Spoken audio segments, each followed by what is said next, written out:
Okay, another tutorial on RAM replacement, but this time in an HP Pavilion Touchsmart 20 all-in-one. Just like the Dell, I've already taken it apart. This one is way simple. You take out the two screws in this corner and in this corner.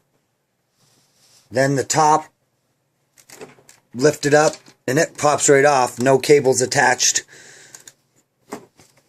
And as you can see, very similar to the other one, except it's got a full-size hard drive instead of a laptop hard drive. And it's got a full-size heatsink